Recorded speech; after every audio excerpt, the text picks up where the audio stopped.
effectivement, quand nous sommes arrivés au pont Centenaire, avant même que le conducteur ne puisse freiner, en tout cas, c'est tout un monde qui était à terre. Il a freiné, nous sommes descendus. Il est allé remettre les clés de la voiture au convoyeur et on est parti à la maison. Et le lendemain, nous avons amené l'enfant à l'hôpital, on a fait la radio, le docteur a dit, en tout cas, l'enfant, il n'y a rien. Le frère beaucoup me dit, mais l'enfant a été déjà traité par le grand maître, toi tu doutes. Je ne sais pas pourquoi tu doutes. Hein? Et finalement, on est revenu à Dolisie, mais quand les gens ont appris à Dolisie que Madame Mboko est revenue avec cet enfant-là vivant, mais j'ai reçu tout un monde fou chez moi à la maison, les gens ont défilé pour venir voir cet enfant-là. En ce temps-là, j'enseignais même avec le frère Mazikou dans la même école. Hein? En ce temps-là, lui, il ne connaissait pas Luzolo, c'est moi qui étais à Luzolo. Finalement, il se moquait de moi à l'école. Je dis, ne t'en fais pas. Tu n'es pas encore à Luzolo. Je venais d'adhérer à Luzolo. Voilà. Maintenant, quand le frère Mazikou, elle est partie à Kibossi, elle a amené l'enfant à Kibossi, tout ça. C'est des histoires. Quelle Kibossi? Elle va voir quoi là-bas? Et quand je suis rentrée, toi, au lieu d'aller prier, vraiment, tu vas perdre ton temps à Kibossi. Moi, j'ai eu gain de cause. Mon enfant est là. Voilà. Si tu veux, je vais te l'amener ici à l'école. Il vit bien vivant, bien portant. Il est là. Donc, c'est là où même mes parents ont dit, parce qu'au départ, mes parents ne voulaient pas que je puisse intégrer l'association de Zolo Amour. Protestante ou fief? Protestante, fief. Mes parents ont dit jamais. Ngela Zolo, jamais.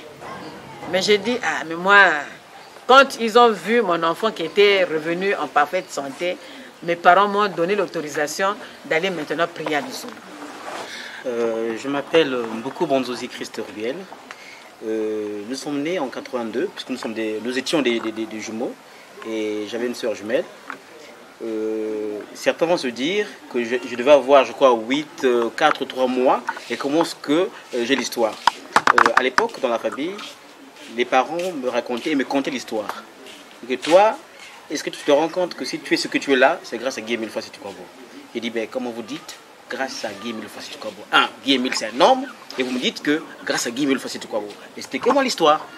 Et constamment, les parents, puisqu'à l'époque, papa Mboko avait encore toute sa tête fraîche, et il me dit, je vais donc revenir sur les chapitres que maman a manqué. Déjà, je crois en 82, ma soeur jumelle décède. Et c'est là où commence l'histoire. Donc, en mai 82, entre mai où ma soeur jumelle décède, et je tombe malade. J'étais constamment malade. Et bien sûr, à l'époque, papa est médecin-chef au CMS du chemin de fer. Et ils ont fait ce qu'ils pouvaient faire. À l'époque, maman est protestante, et c'est papa qui est à Luzolo. Ils sont même allés voir les Ngunza, ça je vous le dis. Puisqu'à l'époque, je me rappelle, on me disait que je portais des câbles rouges. Et quand on me met des câbles rouges, et manque de peau pour maman, on lui a même dit, tout ce que vous faites ne servira à rien. Parce qu'on a même donné la date où je devais mourir. Il y a des gens qui ont dit, à telle date, à telle heure, l'enfant va mourir, tel jour. Et maman a même dit, parce qu'elle a dû sûrement pas voulu dire certaines choses. Avec le poids de l'âge aussi. Oui, elle dit que si le deuxième enfant, le jumeau, décède, je rends ce mariage. Parce que je ne peux pas admettre que j'ai eu 2 enfants et que les 2, non, ça veut dire que c'est un mauvais pied, je quitte le foyer. Les frères, les Ngundis en question, qui ont confirmé à maman que à telle date, telle heure, l'enfant devait mourir. Et donc maman s'est dit, il m'a habillé. Et normalement, elle dit, ben, comme l'enfant va mourir, je l'apprête au moins, il s'habille bien, comme ça il aura une belle mort. Donc, maman est restée, pratiquement, elle n'a pas dormi, parce qu'elle attendait l'heure que l'enfant devait décéder. On a passé la nuit, le lendemain, et vers 9 h, elle a fini par dormir. Quand elle dort, elle se réveille et dit, mince, attends, j'ai oublié que je gardais un enfant. Elle dit, donc dans son sommeil, elle dit, l'enfant est décédé. Quand elle se réveille, je respire encore. Elle dit, tiens, mais j'ai l'impression qu'il y a une incompatibilité. On me dit, l'enfant décède telle date, à telle heure, et l'enfant vit encore. Bon, là, jusqu'alors, elle est protestante. À un moment donné, puisque papa dit, j'ai fait ce que je pouvais faire, ça n'a pas marché en tant que médecin, pas en tant que frère, en tant que médecin. Et maman, en tant que protestante aussi, emmenait l'enfant chez eux, ça n'a pas marché, y compris les Ngunza, ça n'a pas marché. Papa dit, bon, puisque vous avez fait, à moi de gérer. C'est en ce moment que, donc la séance dont elle a parlé, elle n'était pas d'abord à la séance, elle était à l'école. Quand elle arrive à la maison, l'enfant n'était pas. Mais l'enfant est où? La bonne dit avec papa, à la prière. Elle dit encore la prière à Lozolo. Mais je vais quand même. Elle est quand même venue. À l'époque, il fallait mettre des foulards sur la tête, elle n'avait pas de foulard. C'est une sœur, je crois bien, qui lui dit, la sœur beaucoup, il faut foulard. Voilà comment est-ce que, il faut le dire aussi, le cœur était en contradiction. Il dit que ce que fait le Zolo là, c'est me distraire pour que mon enfant décède. Bon, mais elle est venue malgré elle. C'est là où la sœur entre en transe, dit que l'enfant là, dans les 2 heures qui suivent, sinon avant 48 heures, il faut aller à la Kibossi. Papa Émile doit le voir. Maman dit, oh, on va à Kibossi. Ici à Doluzi, il y a plus de centres que Kibossi. On va à Kibossi. Jusqu'ici, elle doute. Puisqu'elle est protestante, elle n'est pas le Zolo. Bon, mais après, c'est ce qu'elle a dit. Il y a eu des appels où on a fini par voir. Et déjà à l'époque, j'étais mourant. Il y a 95% de probabilité de mort. Et la vie, c'était un miracle.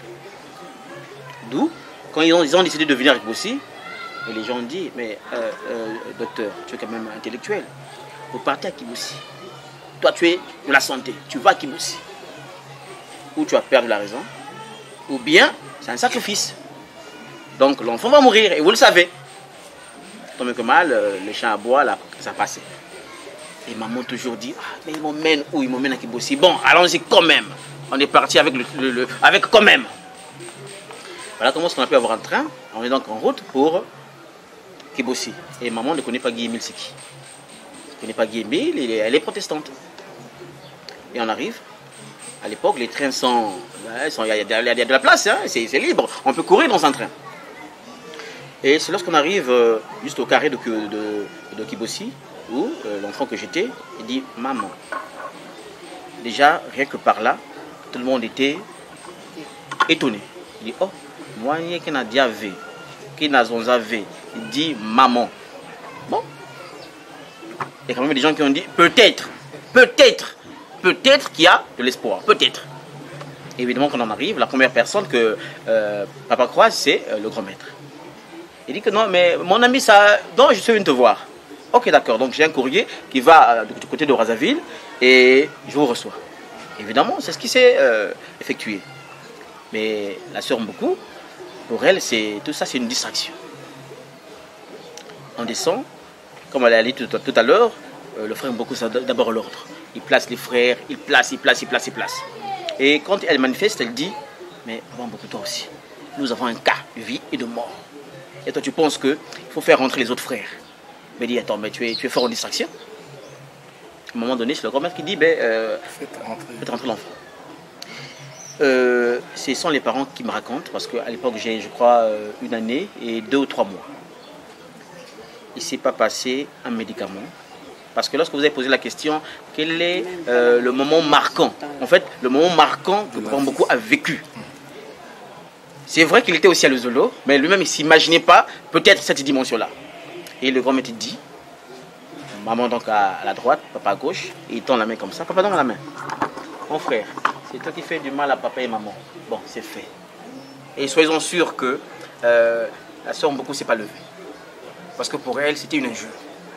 Donc, on a quitté Dolisie. Et on vient ici, c'est pour un bonjour. Elle ne s'est pas levée. Hein. Elle s'est pas levée. Donc, elle était encore accro sur la chaise. C'est son mari qui lui dit, mais maman beaucoup, mais Tata Émile, pourquoi t'as laissé faire? Elle dit, mais qu'est-ce qui est fait? Attends, excusez-moi. Il dit que papa, tu es médecin. Hein? Tu as vu ce qu'on a pu faire. Quand on me dit ce qui s'est fait, alors là, ça passe pas. Le visage de maman, c'était vraiment un regret. Hein? Elle a développé un regret. Et vous sentez, lorsque vous voyez rien que le visage, elle était abattue. Bon, tant mieux que mal, le grand maître dit, il faut l'emmener au foyer, là à côté, il va prendre le lait. Maman dit, oh, mais c'est pas la peine, l'enfant ne mange pas. Et quel lait ou citronnelle que l'enfant va prendre? On est arrivé, la sœur Pauline donc fait un pain en entier. Maman dit, non, le pain c'est trop, mettez juste un quart de pain. finalement un miam pain que j'ai fini par manger. Bon, la sœur beaucoup est protestante. C'est pas suffisant pour elle. Elle se dit, un bonjour ne peut pas apporter une solution. Puisque nous sommes à Kiboussi, il faut qu'on aille à Brazzaville, avec des grands centres. Il y a les CHU, tout là. C'est là-bas qu'on va voir l'enfant. Et on arrive donc à Brazzaville. Lorsqu'on a consulté, et on se rend compte qu'il y avait à peine, je crois, c'était une toux. Une petite toux de rien. À l'époque, le terpone était encore très bon. Avec le terpone, ça pouvait passer. Donc on prescrit terpone, je crois, c'est pas, il y a quelques produits. Maman dit, elle n'en revenait pas, elle dit, attendez. Donc le type là qui a dit, c'est fait. Qu'est-ce qu'il est? Comment il est et comment il est conçu? Donc parmi les étapes qui ont marqué Papa beaucoup et le couple beaucoup, c'est pas qu'on a dit, ils ont vécu. Je sais pas, à l'époque, Guy Émile avec quelle dimension, mais il a fait quelque chose sans donner un médicament. C'est ce bonjour qui, jusqu'à aujourd'hui, je crois bien j'ai 35 ans et je vis encore. Donc voilà, parmi les étapes qui ont marqué la vie du couple Mboko. Quand on a ouvert le CMSK en 95, à l'ouverture, Papa Mboko est allé travailler à Kiboussi et je suis restée seule avec les enfants ici.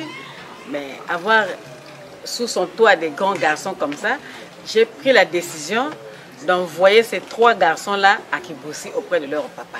Et je devais rester avec les filles. Donc il y a Christ, il y a Brel et il y a le plus petit Manassé qui est au Médala. Finalement, j'ai pris la décision de les embarquer sans pour autant aviser leur papa.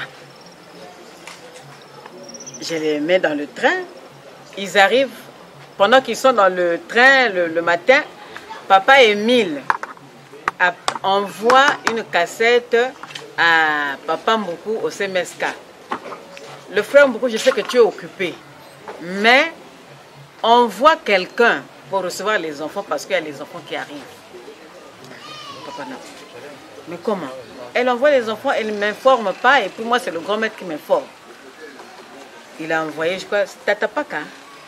C'est Brel qui maîtrise. Brel, bon, quand on est arrivé à la gare, d'abord on croise un monsieur qui nous souhaite la bienvenue sur la ville sainte. À l'époque, j'ai même dit au grand frère, mais comment ce papa-là peut nous dire que soyez les bienvenus à la ville sainte alors que c'est un village?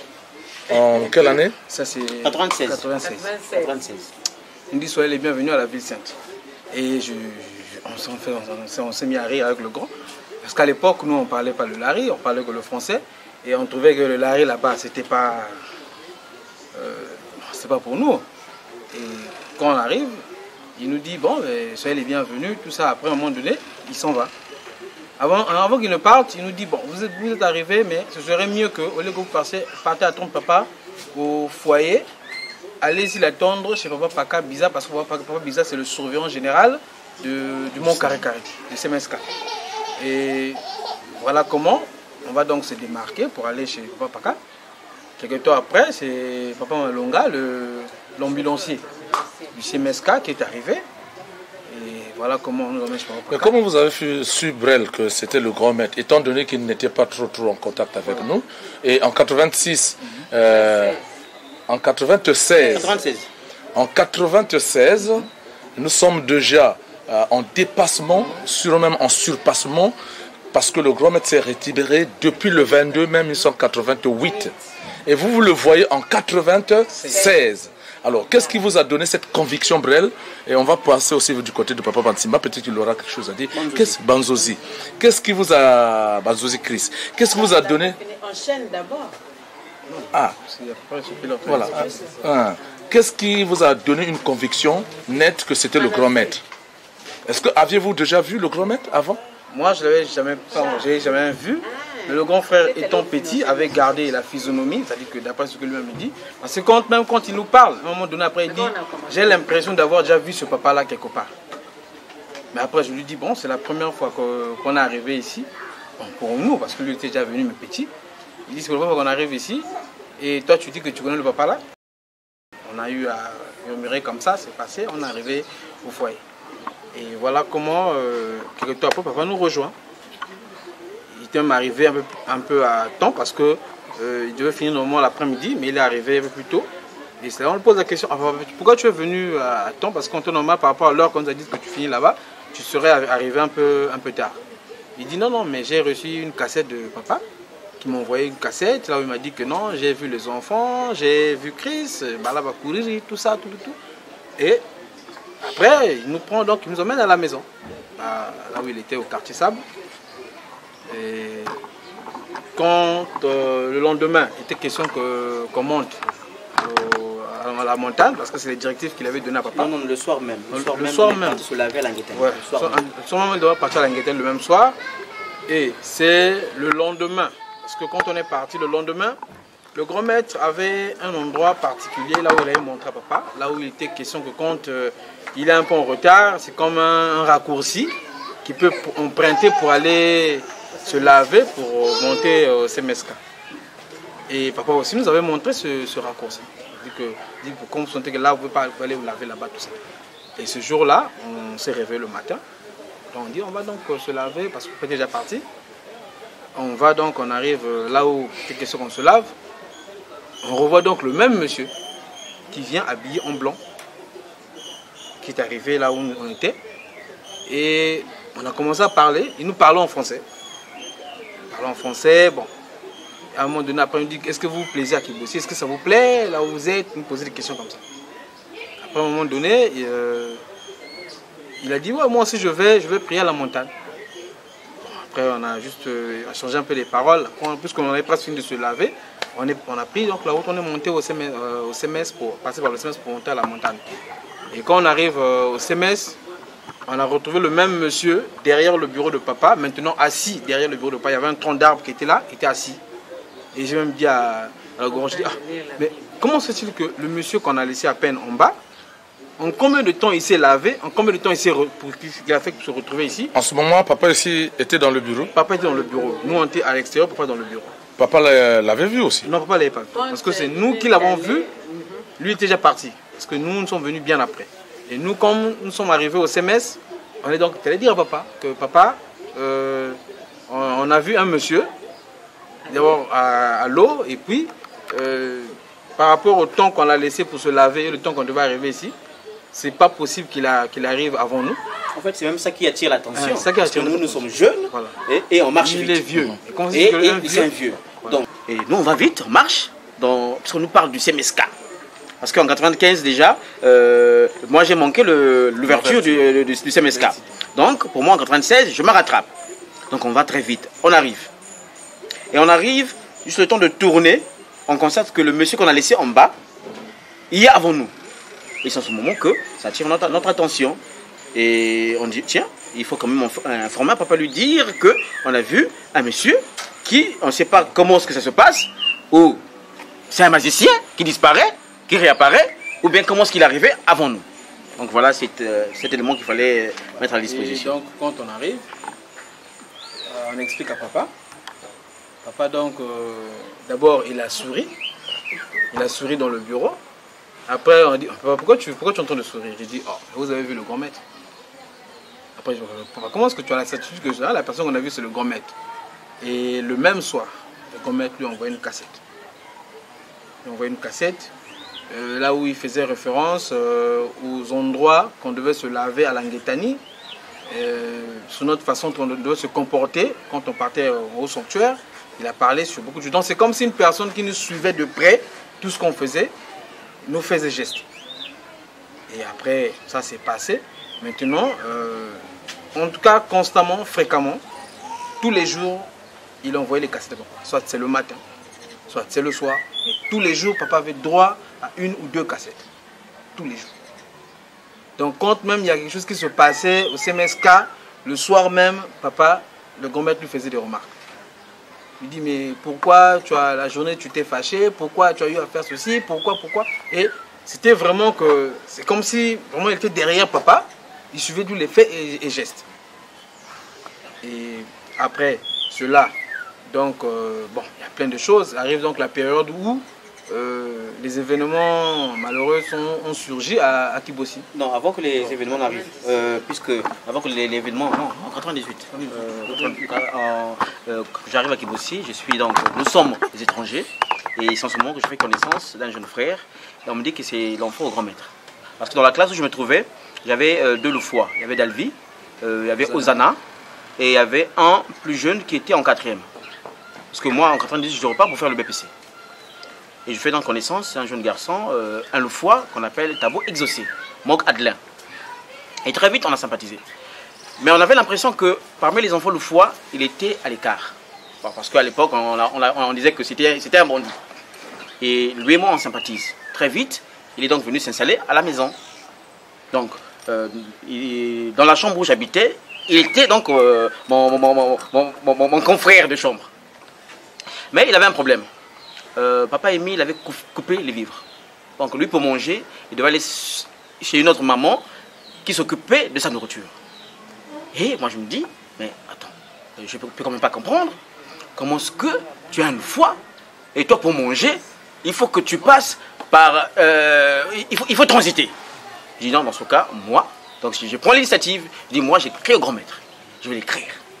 J'ai pris mon stylo. Et on a dit au grand maître... En 3e.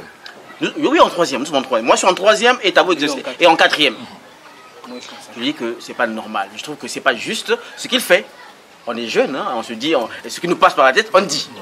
Surtout que j'avais un comportement un peu réfractaire. Donc, aussitôt quand ça se faisait, et je réagissais. On a écrit au grand maître. On a écrit au grand maître que je trouve que c'est pas normal que ton fils, et que ton fils aussi que je suis, que celui à côté ne se retrouve pas. Il faut lui mettre ce qu'il faut pour qu'il soit dans les conditions. Je peux vous rassurer. J'étais à Brazza, j'étais petit. Mais cette fois, nous sommes partis avec Tabou à Brazzaville parce que le grand maître nous a envoyé de l'argent en 98. Vous deux allons en ce moment. Il envoie à Tabou, et Tabou, mon frère de chambre, me dit, ah tiens, c'est bizarre, j'ai l'impression que notre plaidoyer aboutit. Et je me dis que, qu'est-ce qui aboutit? Ah, mais je suis dépendant. C'est en ce moment-là qu'on dit, bon, dans la propos de Papa Mboukou, donc, Tabo Exaucé, c'est ton fils.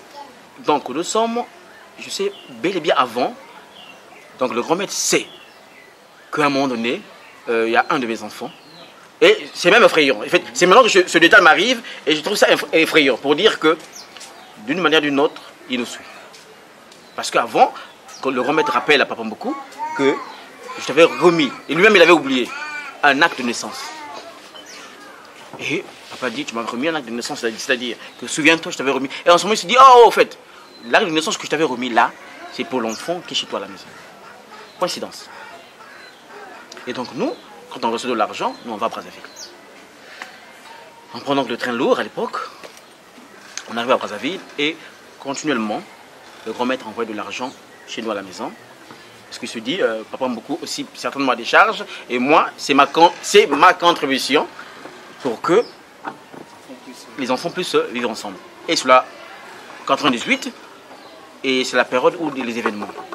On avait pas mal de frères autour de nous, dont je me rappelle. Nous avions un frère de Point Noir qu'on appelait Willy, et nous avions le frère Passy, le guetteur, à l'époque de Kibossi, j'ai bonne mémoire. Et les événements arrivent en 98. Parce que 97, nous, ça ne nous touchait pas. Mais c'est en 98 que les choses vont se dégrader.